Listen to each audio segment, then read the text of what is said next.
Hello students, welcome to my channel. Myself AK Chaturvedi. Today I teach chapter 2nd Acid Base and Salt. Basic concept. Part 1 Acid are sure in taste. Acid जो है वो sure taste का होता है and change the color of blue litmus to red. अब वो जो litmus paper होता है उसके जो ब्लू कलर है उसको वो रेड कलर में चेंज कर देता है.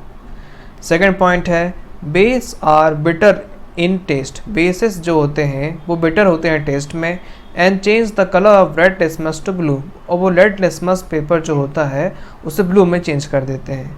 जब भी उस बेस में आप डिप करेंगे लिटमस पेपर को बेस में तो वो रेड कलर का अगर लिटमस पेपर है तो वो ब्लू में कन्वर्ट हो जाएगा. ऐसे ही अगर लिटमस पेपर लेते हैं और एसिड में डिप करते हैं तो ब्लू लिटमस अगर होगा ब्लू कलर का होगा तो वो रेड में चेंज हो जाएगा. Third point acid and some base react with active metals. Acid और कुछ बेस जो होते हैं वो रिएक्ट करते हैं active metals and give out hydrogen gas with the formation of salt. इसका मतलब है कि अगर कोई एसिड और कोई एसिड जितने भी एसिड्स हैं वो सब और कुछ बेस अगर रिएक्ट करते हैं एक्टिव मेटल से तो वो हम लोगों को हाइड्रोजन गैस देते हैं एंड फॉर्मेशन ऑफ सॉल्ट और सॉल्ट बना लेते हैं. Fourth point acid react with sodium carbonate और bicarbonate to give carbon dioxide gas. Acid को अगर हम रिएक्ट कराते हैं सोडियम कार्बोनेट से या फिर बाइकार्बोनेट से तो हमको क्या मिलता है carbon dioxide gas. Acid neutralize base और metal oxide to give corresponding salt and water. Acid जो है वो न्यूट्रलाइज कर देता है बेस को या फिर मेटल ऑक्साइड को जिससे हमको करस्पॉन्डिंग सॉल्ट और वाटर मिलता है. Six point all acid generates H+ ions. और जितने भी एसिड हैं वो सब H+ आयंस को जनरेट करते हैं and all basis generate OH- ions. और जितने भी बेस हैं वो OH- आयंस को जनरेट करते हैं in the presence of water, वही पाउडर की प्रेजेंस में. This help acid and base to connect electricity. यही चीज़ है जो एसिड और बेस को इलेक्ट्रिसिटी कनेक्ट करने में हेल्प करता है. Point number 7 the amount of H+ ions और OH- ions in a solution can be measured by pH scale. जितने भी अमाउंट ऑफ H+ आयंस जितने भी H+ आयंस हैं या फिर हम OH- आयंस करते हैं इन द सोल्यूशन, किसी भी सोल्यूशन में अगर प्रेजेंट है उसको मेज़र करने के लिए हमको pH स्केल की हेल्प होती है. ठीक है. 8 point the pH of a neutral solution is 7. कोई न्यूट्रल सॉल्यूशन है जिसमें ना ही एसिड और ना ही बेस है तो वो उसमें pH जो होगी वो 7 होगी. Value less than 7 represent acidic solution. अगर वैल्यू उस सोल्यूशन की 7 से कम है तो एसिडिक सोल्यूशन को वो शो करेगा. अगर वो 7 से ज़्यादा है तो अल्कलाइन सोल्यूशन को शो करेगा. Point number 9 value of pH paper are very important in living organisms and our digestive system. जो pH की वैल्यू है वो हमारे लिविंग ऑर्गेनिजम्स के लिए बहुत इंपॉर्टेंट है और अब डाइजेस्टिव सिस्टम जो हम लोग का डाइजेस्टिव सिस्टम है उसके लिए बहुत ज़्यादा इंपॉर्टेंट है. 10.10 mixing strong nitric acid and strong sulphuric acid with water is a highly exothermic process. अगर हम स्ट्रॉन्ग नाइट्रिक एसिड को या फिर स्ट्रॉन्ग सल्फ्यूरिक एसिड को मिक्स कराते हैं वाटर से, इन दोनों में से किसी को भी अगर हम वाटर से मिक्स कराते हैं तो वो जो प्रोसेस होती है वो हाईली एक्सोथर्मिक होती है. Point number 11 water of crystallization is a definite number of water molecules attached to each formula unit of a salt in its crystalline form. Water of crystallisation का मतलब होता है कि different number of water molecules कई different number of water molecules हैं अगर उसे हम अटैच कराते हैं each formula unit of a salt, हर एक फार्मूला यूनिट वो भी सॉल्ट के इन अ क्रिस्टलाइन फॉर्म, वो भी क्रिस्टलाइन फॉर्म में, उसे हम कहते हैं water of crystallization. 12th point salt of hydrochloric acid and sodium hydroxide is a sodium chloride. जो सॉल्ट होती है हाइड्रोक्लोरिक एसिड की और सोडियम हाइड्रोक्साइड की वो सोडियम क्लोराइड होती है. It is a important raw material. ये बहुत ही इंपॉर्टेंट रॉ मटेरियल है for preparation of materials used in everyday life. जो भी मटेरियल्स यूज़ करते हैं हम एवरीडे लाइफ में उसको बनाने के लिए इसका बहुत ही इंपॉर्टेंट रोल रहता है. एनी इंडस्ट्रीज़, और ये इंडस्ट्रीज़ में भी बहुत काम आती हैं. Third point sodium carbonate is obtained by Solvay ammonium process. जो सोडियम कार्बोनेट है वो सॉल्वे अमोनिया प्रोसेस से बनती है. उसमें क्या होता है, that is by passing CO2 through sodium chloride. अगर हम CO2 को पास कराते हैं सोडियम क्लोराइड जो कि सैचुरेटेड है अमोनिया से, saturated with ammonia, the reaction take place in the following step, तो वो रिएक्शन इस प्रकार से होगी। CaCO3 सॉलिड लाइमस्टोन, CaCO3 मतलब कैल्शियम कार्बोनेट, या फिर हम उसे अदर नेम दे सकते हैं लाइमस्टोन, वो भी सॉलिड फॉर्म में है। अगर उसे हम हीट करते हैं तो हमको कैल्शियम ऑक्साइड मिलती है, वो भी सॉलिड फॉर्म में, और कार्बन डाइऑक्साइड रिलीज़ करता है वो। चलिए हम अब देखते हैं कि अमोनियम बाइकार्बोनेट कैसे बनता है और सोडियम बाइकार्बोनेट कैसे बनते हैं। पहला है अमोनियम बाइकार्बोनेट, इसकी रिएक्शन दी गई है यहाँ पे। अमोनियम को हम अगर वाटर से और कार्बन डाइऑक्साइड से रिएक्ट करवाते हैं तो अमोनियम बाइकार्बोनेट बनता है, वो भी एक्वस फॉर्म में, ठीक है। अब है सोडियम बाइकार्बोनेट की रिएक्शन दी गई है यहाँ पे। अगर हम अमोनियम बाइकार्बोनेट, ये देखिए अमोनियम बाइकार्बोनेट है, यहाँ पे आप देख सकते हैं ये वही फार्मूला लिखा हुआ है सेम टू सेम। तो अमोनियम बाइकार्बोनेट को ले और उसमें NaCl का रिएक्शन करा दें तो हमको क्या मिल जाएगा, NH4Cl और सोडियम बाइकार्बोनेट, इसके सोल्यूशन, इसके प्रोडक्ट हैं, ठीक है। थर्ड पॉइंट देखिए, थर्ड पॉइंट में है यही सोडियम बाइकार्बोनेट। अगर हम सोडियम बाइकार्बोनेट को ही हीट कर देते हैं तो हमको Na2CO3 सॉलिड फॉर्म में और H2O लिक्विड फॉर्म में और CO2 गैस वो हमको मिलती है, ठीक है। अमोनिया एज अमोनियम क्लोराइड, आप देख सकते हैं यहाँ पे कि अमोनिया जो कि अमोनियम क्लोराइड में है, and carbon dioxide are regenerated. यहाँ पे देखिए बताया जा रहा है अमोनियम क्लोराइड, इन तीनों रिएक्शन में आप देखिए फर्स्ट सेकंड थर्ड तीनों रिएक्शंस में अमोनियम क्लोराइड है वो रीजनरेट हो जा रहा है, जनरेट हो रहा है फिर से, ठीक है। और फिर यहाँ पे आप देख सकते हैं कि कार्बन डाइऑक्साइड, ये देखिए CO2 गैस पहले से रीजनरेट हुई थी, अब फिर से रीजनरेट हो गई, ठीक है ना। तो ये दोनों चीज़ें फिर रीजनरेट हो जा रही हैं, are regenerated, and so only limestone and sodium chloride are consume. तो वहाँ पे सिर्फ और सिर्फ लाइमस्टोन CaCO3 और NaCl सोडियम क्लोराइड, ये दो चीज़ें बस कंज्यूम हो रही हैं बनाने, और वही सोडियम कार्बोनेट को बनाने के लिए, ठीक है। Sodium carbonate is mainly used in detergent and softening of hard water. Sodium carbonate का मेन जनरली जो यूज़ होता है, हम लोग डिटर्जेंट पाउडर्स, जितने भी डिटर्जेंट पाउडर्स होते हैं उसमें सोडियम कार्बोनेट का यूज़ होता है। And softening the hard water, जो हार्ड वाटर होता है उसको सॉफ्ट करने के लिए हम सोडियम कार्बोनेट का यूज़ करते हैं, ठीक है। 14th point, sodium hydroxide is an important alkali. Sodium hydroxide बहुत ही इंपॉर्टेंट अल्कली है, वो भी लेबोरेटरी वर्क के लिए, alkali used for laboratory work के लिए, ठीक है। It is produced by electrolysis of sodium chloride. ये इलेक्ट्रोलिसिस ये कैसे बनती है, जब हम सोडियम क्लोराइड को हम इलेक्ट्रोलिसिस करते हैं तब सोडियम हाइड्रोक्साइड बनती है। इस प्रोसेस को हम क्लोर अल्कली प्रोसेस भी कहते हैं। 15th point, baking powder is chemically sodium bicarbonate. Baking powder को हम केमिकली सोडियम बाइकार्बोनेट भी कहते हैं। It is used as cooking agent, इसे हम कुकिंग एजेंट के रूप में भी यूज़ करते हैं। And in fire extinguisher as per the following reaction, इसे हम फायर एक्सटिंग्विशर में क्यों यूज़ करते हैं, ये रिएक्शन दी गई है इसको एक्सप्लेन करने के लिए। अब देखिए इसमें क्या है, सोडियम बाइकार्बोनेट को अगर हम कॉन्सनट्रेटेड H2SO4 से रिएक्ट करवाते हैं तो Na2SO4 plus H2O water plus CO2 gas बनता है। अब देखिए यहाँ पे जो CO2 गैस होती है ये एयर को सप्लाई को कट कर देती है, इस कारण से फायर को एक्सटिंग्विश हम कर सकते हैं। और यहाँ पे लिखा गया है a steam of CO2 is produced which cut off the supply of air and thus fire is extinguish, ठीक है। इसी को मैंने अभी आपको समझाया था। 16th पॉइंट में है bleaching powder is calcium oxychloride.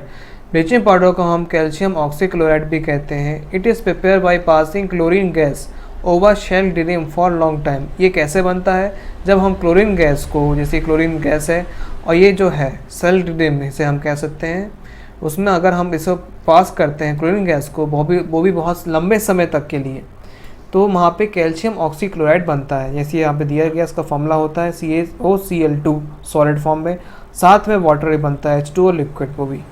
It is mainly used for bleaching clothes. ये इसका मेन ब्लीचिंग पाउडर का अधिकतर यूज़ ब्लीचिंग क्लोथ्स को ब्लीच करने के लिए और फॉर डिसइंफेक्टिंग ड्रिंकिंग वाटर, और वाटर जो ड्रिंकिंग वाटर होता है उसे डिसइंफेक्ट यानी कि उसके अंदर से इन्फेक्शन को हटाने के लिए यूज़ करते हैं, ठीक है। 17th point, CaSO4 dot half H2O is known as plaster of Paris. CaSO4.half H2O को हम प्लास्टर ऑफ पेरिस भी कहते हैं। व्हेन वेट विथ वाटर, अगर इसे हम वेट कर दे वाटर से तो it's set to hard porous mass within 10 to 15 minutes, तो ये बहुत ही हार्ड पोरस मास में कन्वर्ट हो जाता है विद 10 से 15 मिनट में। It is prepare by heating gypsum to 120 to 130 degree Celsius. ये कैसे बनता है? जब हम जिप्सम को हम 120 डिग्री से लेकर के 130 डिग्री तक सेल्सियस के बीच में अगर हम उसे हीट करते हैं तो ये प्लास्टर ऑफ पेरिस बनता है। 18 पॉइंट में the interaction of a salt with water to give an acid and a base is called salt hydrolysis. Salt hydrolysis की डेफिनेशन बताई गई है, जब इंटरेक्शन ऑफ सॉल्ट, जब हम सॉल्ट का इंटरेक्शन कराते हैं वाटर से to give an acid and base, जिससे हमको एसिड और बेस बनता है, उसको हम सॉल्ट हाइड्रोलिसिस कहते हैं। 19 पॉइंट में है the solution obtained as a result of hydrolysis may be acidic, base और neutral depend upon the nature of the salt. देखिए, ये सॉल्ट के नेचर पर डिपेंड करता है कि जब उसका हाइड्रोलिसिस किया जाए तो वो एसिड दे या फिर बेस दे या फिर न्यूट्रल रहे। ये 19 पॉइंट में बताया गया है। 20 पॉइंट में है salt of strong acid and strong base like sodium chloride NaCl, sodium sulphate Na2SO4 give neutral solution. अगर हम कोई सॉल्ट बनाएं वो भी स्ट्रॉन्ग एसिड और स्ट्रॉन्ग बेस दोनों उसमें हों, लाइक जैसे कि सोडियम क्लोराइड हो गया NaCl, सोडियम सल्फेट हो गया Na2SO4, तो हमको जो सोल्यूशन मिलता है सॉल्ट का वो न्यूट्रल सोल्यूशन होता है। Salt of weak base and strong acid, अगर कोई सॉल्ट बना रहे हैं हम वीक बेस और स्ट्रॉन्ग एसिड का, लाइक अमोनियम क्लोराइड, जैसे कि अमोनियम क्लोराइड हो गया NH4Cl, कॉपर सल्फेट हो गया CuSO4, तो हमको जो सोल्यूशन मिलता है सॉल्ट का वो एसिडिक सोल्यूशन होता है। Salt of big acid and strong base like sodium carbonate Na2CO3, potassium acetate CH3COOK give basic solution. जब हम अगर कोई सॉल्ट बना रहे हैं बिग एसिड का और स्ट्रॉन्ग बेस का, जैसे कि सोडियम कार्बोनेट हो गया Na2CO3, पोटेशियम एसीटेट हो गया CH3COOK, तो जो सोल्यूशन मिलता है सॉल्ट का वो बेसिक सोल्यूशन होता है। NCERT Intex question page number 18, NCERT के पेज नंबर 18 में फॉलोइंग इंटेक्स क्वेश्चन दिए गए हैं। पहला क्वेश्चन है you have been provide with 3 test tube, आपको 3 टेस्ट ट्यूब दिए जाएं। One of them contain distil water, एक में डिस्टिल वाटर है, the other 2 contain an acidic solution and a base solution respectively. इसमें बोला जा रहा है कि अगर हम आपको कोई 3 टेस्ट ट्यूब देते हैं, एक टेस्ट ट्यूब में डिस्टिल वाटर है, दूसरे टेस्ट ट्यूब में एसिडिक सोल्यूशन है, तीसरे टेस्ट ट्यूब में बेस सोल्यूशन है, ठीक है। If you are given only red litmus paper, आपको सिर्फ और सिर्फ एक रेड लिटमस पेपर दिया गया है, how will you identify the content of each test tube, तो आप कैसे आइडेंटिफाई करेंगे कि हर टेस्ट ट्यूब में कौन सा कंटेंट है। इसका आंसर है divide the red litmus paper in 3 parts. हम क्या करेंगे, उस रेड लिटमस पेपर को 3 पार्ट्स में डिवाइड करेंगे and deep each part in 3 test tubes, और हर एक पार्ट को हम उन तीनों टेस्ट ट्यूब में डिप करेंगे। The test tube in which red litmus paper turns blue, जिस भी टेस्ट ट्यूब में red litmus paper blue colour में चेंज हो जाता है वो बेसिक सोल्यूशन होगा, ठीक है। The blue litmus paper so obtained is dip into the remaining 2 solution, तो जो ब्लू लिटमस पेपर बना है उससे हम जो बचे हुए 2 रिमेनिंग सोल्यूशंस हैं उन दोनों में डिप करेंगे। The one which turns blue litmus paper red again, जिस भी टेस्ट ट्यूब में हमने ब्लू लिटमस पेपर को डिप किया वो उसे रेड कलर में फिर चेंज कर दे तो वो होगा acidic solution. The third test tube in which there is no change of colour containing water, जिस भी टेस्ट ट्यूब में अगर कोई भी कलर चेंज नहीं होता है वो टेस्ट ट्यूब में वाटर होगा। इस प्रकार से हम उस तीनों टेस्ट ट्यूब में पता कर लेंगे कि कौन से टेस्ट ट्यूब में एसिड है, कौन से टेस्ट ट्यूब में बेस है और कौन से टेस्ट ट्यूब में वाटर है, डिस्टिल वाटर है। NCERT Intex question page number 22, NCERT के पेज नंबर 22 में फॉलोइंग इंटेक्स क्वेश्चन दिए गए हैं। पहला क्वेश्चन है why should curd and sour substance not be kept in brass and copper vessel. यहाँ बोला जा रहा है जैसे कर्ड हो गया और जो कोई भी श्योर सब्सटेंस होते हैं उन्हें हम ब्रास और कॉपर वेसल में क्यों नहीं रखते हैं। NCERT Intex question page number 22, NCERT के पेज नंबर 22 में फॉलोइंग इंटेक्स क्वेश्चन दिए गए हैं। पहला क्वेश्चन है why should curd and sour substance not be kept in brass and copper vessel. यहाँ बोला जा रहा है जैसे कर्ड हो गया और जो कोई भी श्योर सब्सटेंस होते हैं उन्हें हम ब्रास और कॉपर वेसल में क्यों नहीं रखते हैं। इसका आंसर है curd and sour substance are acidic and acid react with brass and copper and so are not kept in brass and copper vessel. Curd और जो श्योर सब्सटेंस होते हैं वो एसिडिक नेचर के होते हैं और एसिड रिएक्ट कर जाता है ब्रास और कॉपर के साथ, इसलिए हम उसे ब्रास या फिर कॉपर वेसल में केप्ट नहीं करते हैं। क्वेश्चन नंबर 2 में है which gas is usually liberated. कौन सी गैस यूजली लिबरेट होती निकलती है when an acid react with a metal, जब कोई एसिड रिएक्ट कराता है मेटल से।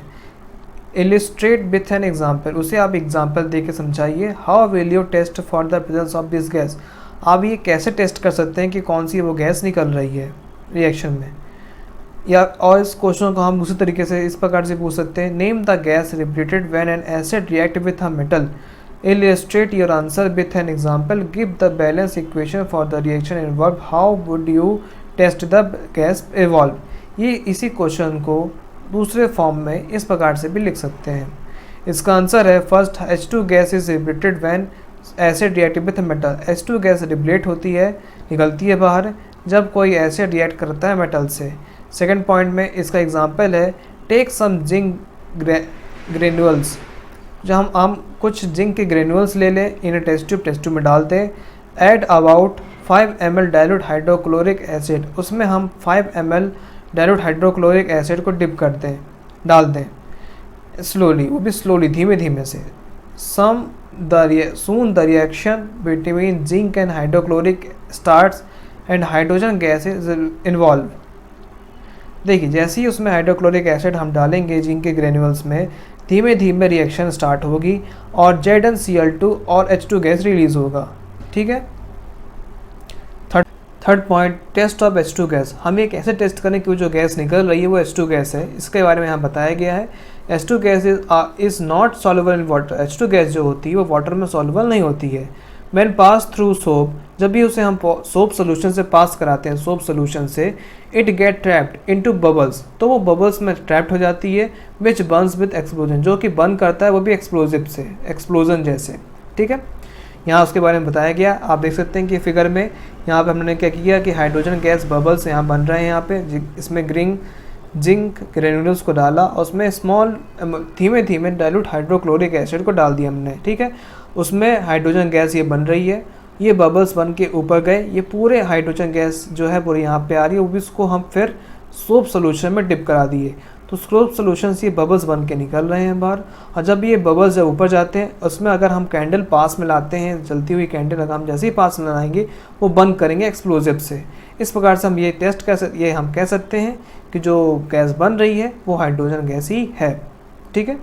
Question number 3, metal compound A react with dilute hydrochloric acid to produce effervescence.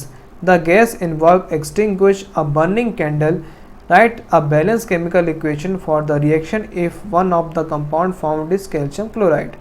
देखिए यहाँ क्वेश्चन बोल रहा है metal compound A react with dilute hydrochloric acid to produce effervescence.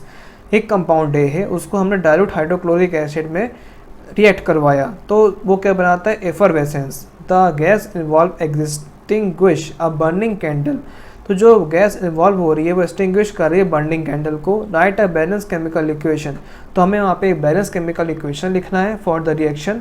वो भी रिएक्शन में if one of the compound found is calcium chloride, उसमें एक कंपाउंड जो हमको फाउंड हुआ है वो कैल्शियम क्लोराइड है। ठीक है। आंसर में है since the end product is calcium chloride, हमको पता है कि उसका एंड प्रोडक्ट जो है वो कैल्शियम क्लोराइड है। एंड द गैस फॉर्म्ड, और जो वहाँ पे जो गैस बन रही है वो एक्सटिंग्विश अ बर्निंग कैंडल, जो गैस बनती है वहाँ पे वो एक्सटिंग्विश कर देती है, यानी कि बुझा देती है बर्निंग कैंडल को। इट इज़ CO2, तुमको पता है कि वो CO2 गैस ही है जो बर्निंग को सपोर्ट नहीं करती है, इसलिए यहाँ पे हम कह सकते हैं कि वो CO2 गैस ही होगी। The metal compound A must be calcium carbonate, तुमको पता चलता है इससे कि वो जो कंपाउंड ए है वो कैल्शियम कार्बोनेट होगा। Hence the reaction between calcium carbonate and hydrochloric acid is as follows, तो उनके कैल्शियम कार्बोनेट और हाइड्रोक्लोरिक एसिड के बीच में जो रिएक्शन हो रही है वो नीचे दी गई है। ठीक है। कैल्शियम कार्बोनेट को हम हाइड्रोक्लोरिक एसिड से रिएक्ट करवाते हैं तो कैल्शियम क्लोराइड बनता है, CO2 गैस बनती है, और साथ में वाटर भी बनता है उसमें, ठीक है।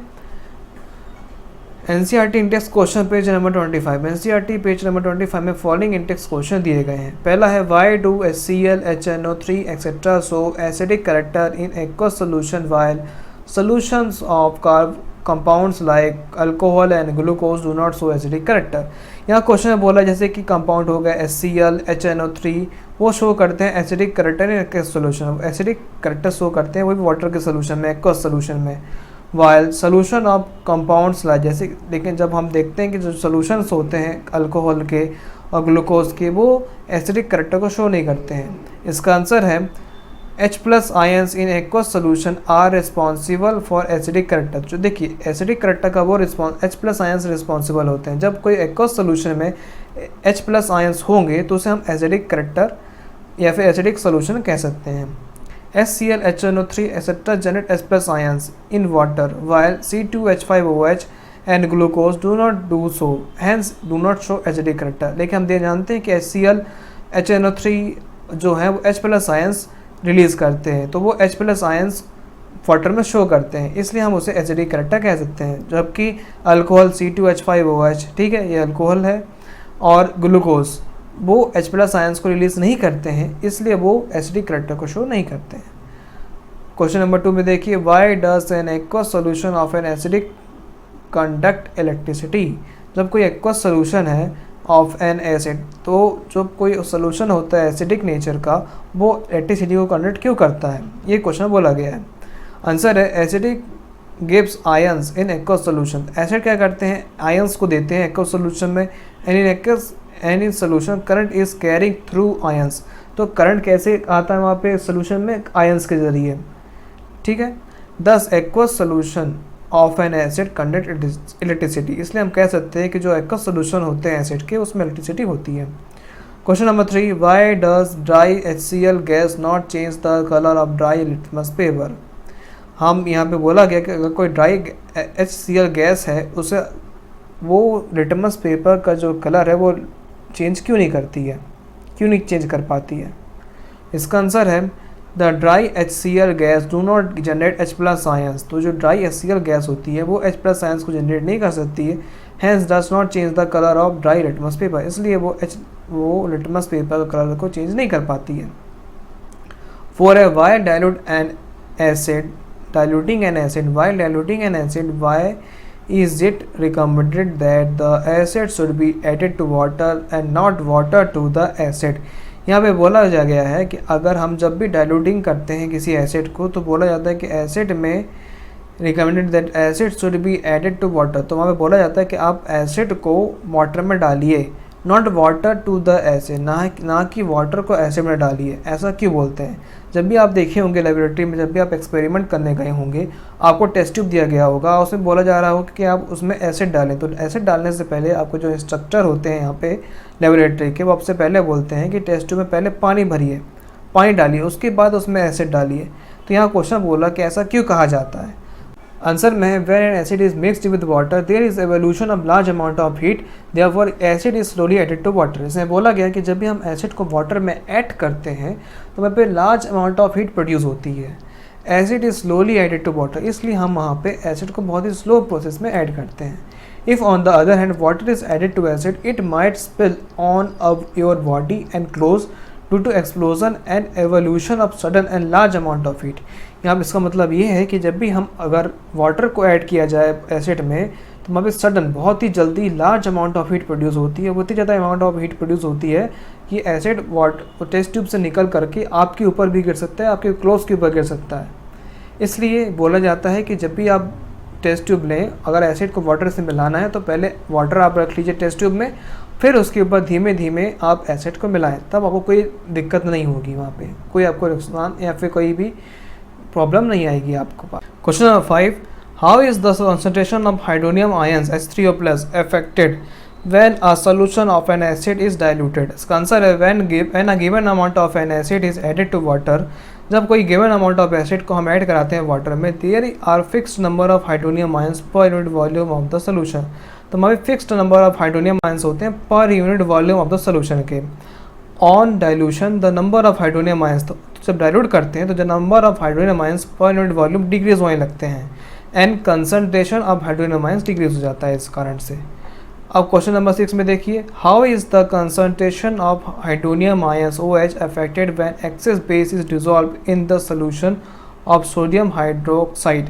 आंसर में है the concentration of hydronium ions will increase when excess base is dissolved in a solution of sodium hydroxide because the amount of hydroxide ions per unit volume increases। क्या होता है कि जब हम excess amount of hydronium ions को add कर देते हैं, डिज़ोल्व कर देते हैं सोडियम हाइड्रोक्साइड में, तो वहाँ पे पर यूनिट वॉल्यूम में जो हाइड्रोनियम आयंस का जो अमाउंट होता है वो इंक्रीज़ हो जाता है। This happens only when base added dissolve in water. जब ये होता तभी है जब base added dissolve in water, जब बेस को हम डिज़ोल्व करते हैं वाटर में। If the base is not soluble in water the concentration of hydronium ions remains constant. अगर बेस सॉल्युबल नहीं है वाटर में तो कंसनट्रेशन ऑफ हाइड्रोनियम आयंस वो कांस्टेंट बने रहेंगे। NCERT index question page number 28 में फॉलोइंग क्वेश्चंस दिए गए हैं। पहला क्वेश्चन है, why you have two solutions A and B, the pH of solution A is 6 and pH of solution B is 8. Which solution has more hydrogen ions concentration? Which of these is acidic and which are base? यहाँ पे बोला गया है कि दो solution आपको दिए गए हैं, एक A है दूसरा B है। pH पेपर में अगर हम रीडिंग लेते हैं तो सोल्यूशन A की pH रीडिंग आती है 6 और सोल्यूशन B की pH रीडिंग आती है 8। Which solution has more hydrogen ions? तो यहाँ बोला गया कि कौन से सोल्यूशन में सबसे ज़्यादा H+ आयंस होंगे। Which of these is acidic and which of one is base. तो इसमें कौन सा एसिडिक होगा कौन सा बेस होगा, ठीक है। इसका आंसर है the solution A has more hydrogen ions concentration. Solution A में सबसे ज़्यादा हाइड्रोजन आयंस कंसनट्रेशन होंगे। Solution is slightly acidic and solution B is slightly base. तो सोल्यूशन ए स्लाइटली एसिडिक होगा और सोल्यूशन बी स्लाइटली बेस होगा। ऐसा क्यों हुआ, तो इसमें बताया, देखिए आपको पता ही होगा कि जब pH पेपर में 7 तरफ जितना आप जाएंगे आपका जो 7 न्यूट्रल होता है और 7 से जितना आप आगे जाएंगे वो होगा उतना बेस, उतना एसिडिक होगा, और 7 से जितना पीछे जाएंगे उतना हो जाएगा base.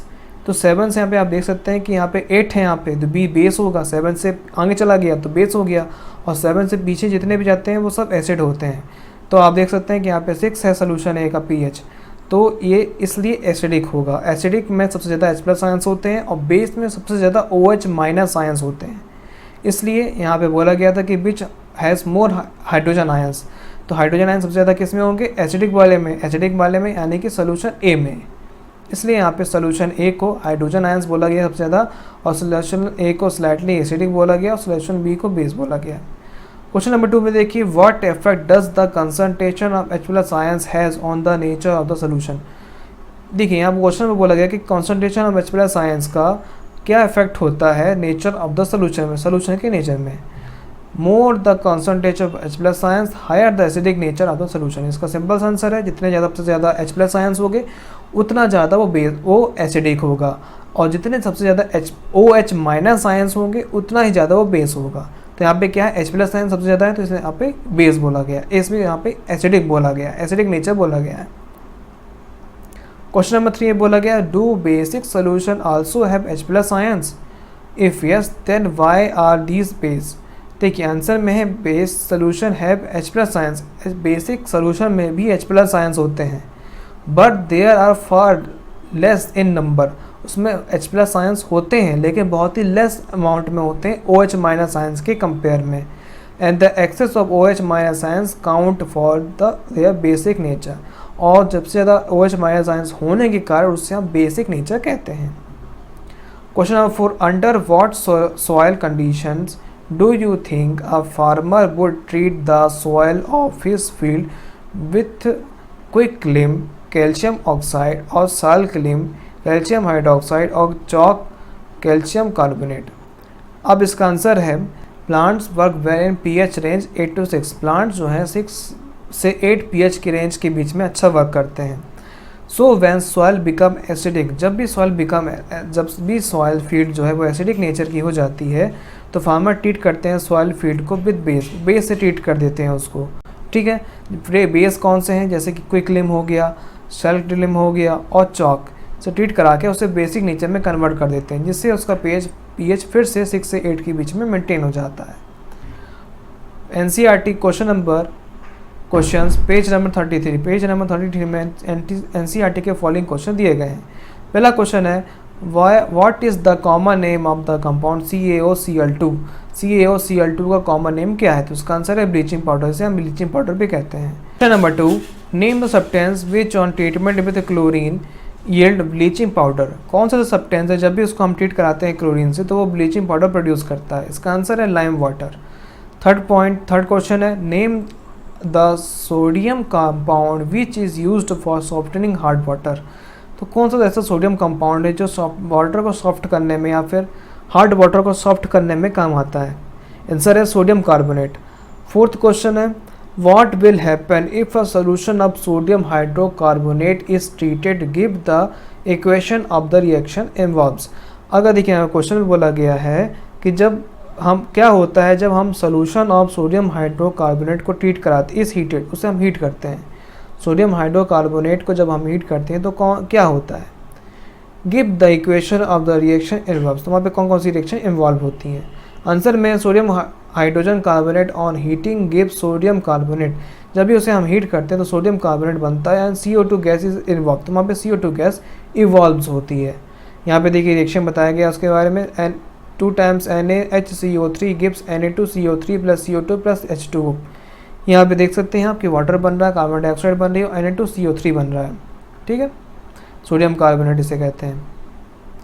Question number 5, right an equation two show the reaction between plaster of Paris and water. तो यहाँ पे हमको बोला गया कि प्लास्टर ऑफ पेरिस और वाटर के बीच में जो रिएक्शन होती है उसको यहाँ पे आप लिख के बताइए, बोला गया है। आंसर है 2 times CaSO4 dot half H2O plus H2O gives 2 times CaSO4 dot twice H2O। तो देखिए यहाँ पे जब भी प्लास्टर ऑफ पेरिस का फॉर्मूला है CaSO4 dot half H2O को जब भी हम वाटर से ऐड कराते हैं तो हमको वो क्या देता है? जिप्सम, जिसका फॉर्मूला है 2 times CaSO4 dot twice H2O। देखिए फ्रेंड्स, इन सब के जो जितना भी मैंने आपको समझाया है यहाँ पे जितने भी नोट्स वगैरह ये सब हैं, ये सब आपको डिस्क्रिप्शन में मिल जाएंगे। आप वहाँ से जा करके इन सबको लिख सकते हैं। ठीक है, thank you and have a nice day.